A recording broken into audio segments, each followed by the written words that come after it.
અમદાવાદ બાદ હવે વાત કરીએ મહેસાણાની। મહેસાણાના ખેરાલુમાં 3 ઇંચથી વધુ વરસાદ નોંધાયો છે। ભારે વરસાદથી ખેતરો બેટમાં ફેરવાયા છે।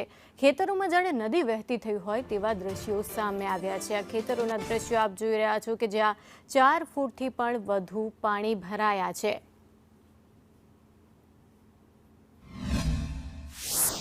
અમારે આજના દિવસમાં બહુ વરસાદ બહુ વધારે પડ્યો, એના કારણે આગળની પોણી આવી અને આગળના પોણી આવવાથી ખેતરોમાં લગભગ 5 થી 7 ફૂટ પોણી ભરી ગયા।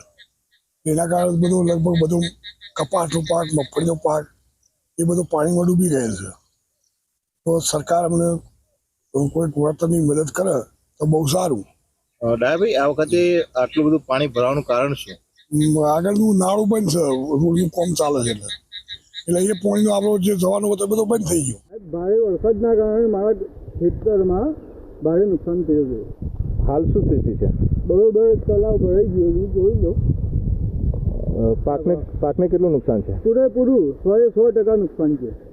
સરકાર પાસે શું અપેક્ષા રાખો છો? સરકાર કઈ વળતર આપો એમની અપેક્ષા રાખીએ છીએ અમે। ખેરાલુ પંથકની અંદર ગત મોડી રાતથી જ ધોધમાર વરસાદ ખાબક્યો હતો, જેને લઈને ઠેર ઠેર પાણી ભરાવાની સમસ્યાઓ સામે આવી છે। ત્યારે વાત કરવામાં આવે અરઠી ગામ નજીકની, તો અરઠી ગામ નજીકના ખેડૂતો હતા તે અત્યારે રાતા પાણીએ રોવાનો વારો આવે છે। વાત કરવામાં આવે ગત મોડી રાતથી અત્યાર સુધીમાં 3 ઇંચથી વધારે વરસાદ ખાબક્યો હતો, જેને લઈને ઉપરવાસમાંથી પાણીનો આવરો વધુ આવ્યો હતો અને જે આ પાણી ખેતરોમાં જે બેટમાં ફેરવાયા હોય તેવા દ્રશ્યો આપણે જોવા મળી રહ્યા છે। તેનું કારણ એવું છે કે હાલ જે ફોરલાઇન હાઈવેનું કામ ખેરાલુ સટલાસણા વચ્ચે ચાલી રહ્યું છે તેનું નાળું અત્યારે બંધ કરી દેવામાં આવ્યું છે, જેને લઈને આ પાણીનો આવરો પાછો પડતા અત્યારે ખેતરો બેટમાં ફેરવાયા હોય તેવી પરિસ્થિતિ સર્જાઈ છે। ત્યારે ખેડૂતો જોડે વાત કરતા તેમણે પણ જણાવ્યું હતું કે અત્યારે તેઓનો જે ચોમાસુનો પાક હતો, કપાસ હતી, મગફળી હતી, જુવાર વાવી હતી, તે તમામ નિષ્ફળ નીવડી હોય તેવી પરિસ્થિતિ તેઓ વર્ણવી રહ્યા છે। અત્યારે ખેતરોની અંદર પણ 4 થી 5 ફૂટથી વધુ પાણી હાલમાં ભરાયેલા જોવા મળી રહ્યા છે।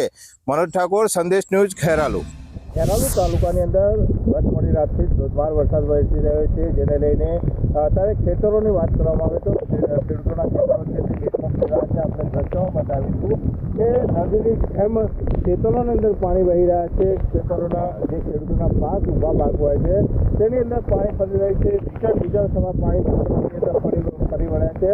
ત્યાં ખેતરોના પાળાઓ તૂટી ગયા છે અને ત્યાં ખેડૂતોને મોટી નુકસાન થયું છે। ત્યારે ખેડૂતો પણ આ ગત મોડી રાતે જે વરસાદ પડ્યો હતો તેથી બહુ ચિંતિત બન્યા છે અને પોતાનો પાક આ વરસાદની અંદર તણાઈ જવા પામ્યો છે અને નદીની જેમ પોતાના ખેતરો બેટમાં ફેરવાઈ ગયા હોય તેવા દ્રશ્યો જોવા મળી રહ્યા છે।